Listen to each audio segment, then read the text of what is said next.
It was a quiet Monday morning at Crestview Mall, the kind of place where people came to escape their lives for a while.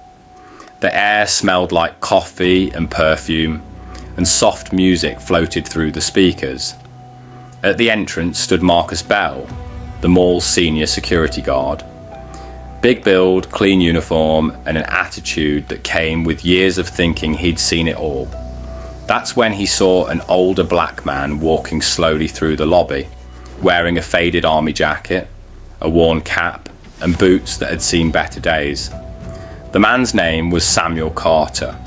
He moved with quiet dignity, though his steps carried the weight of years. In his hand he held a small folder and an envelope. Marcus narrowed his eyes. "Hey, you. Where do you think you're going?" Samuel stopped. "Just here to see the manager," he said calmly. Marcus scoffed. "You got an appointment?"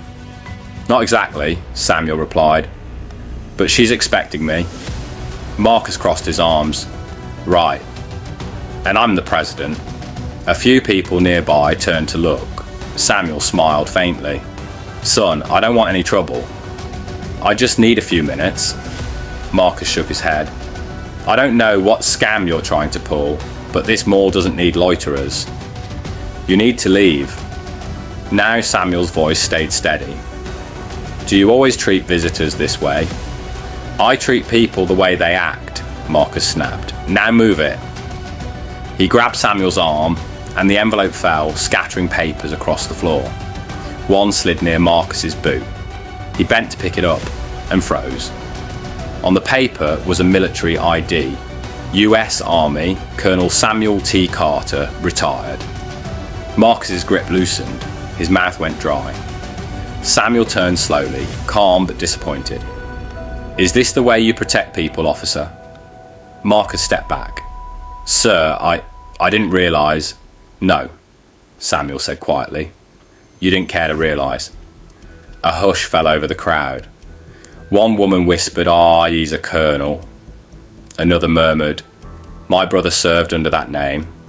Samuel knelt, gathering his papers. "Respect isn't about who someone was, son. It's about who someone is." Just then, the mall manager, Ms. Patel, rushed out. "Colonel Carter, I'm so sorry to keep you waiting." "The board is ready for you," Marcus blinked. "The board?" Ms. Patel nodded. "Yes, Colonel Carter is the new head of our Community Outreach Initiative, the one funding local security training." The colour drained from Marcus's face. The man he'd just insulted was the one who could shape his future. "Sir, he began, but Samuel looked him in the eye. "When I served, I learned something important. You can wear a uniform and still forget what it stands for."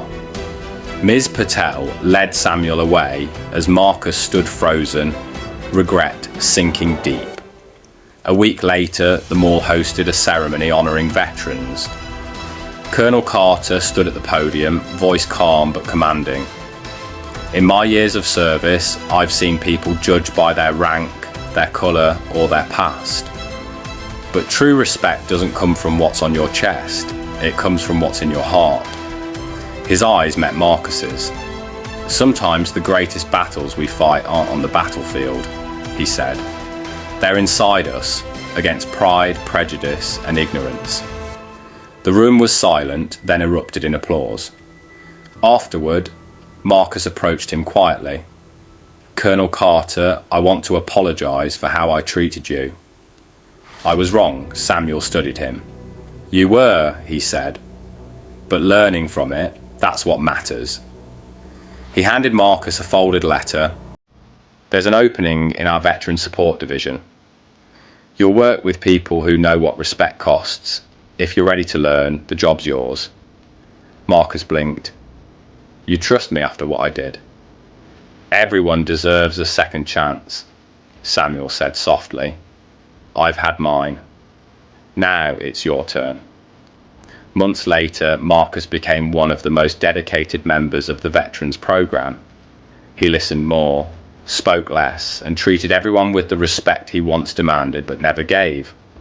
Every morning, As he put on his uniform, he remembered the day he met Colonel Samuel Carter, the day he learned that the measure of a man isn't in the medals he wears, but in the dignity he gives others. Because that day, a security guard threw out a black veteran, and when the truth came to light, it wasn't the veteran who was humbled. It was the man who forgot what respect truly means.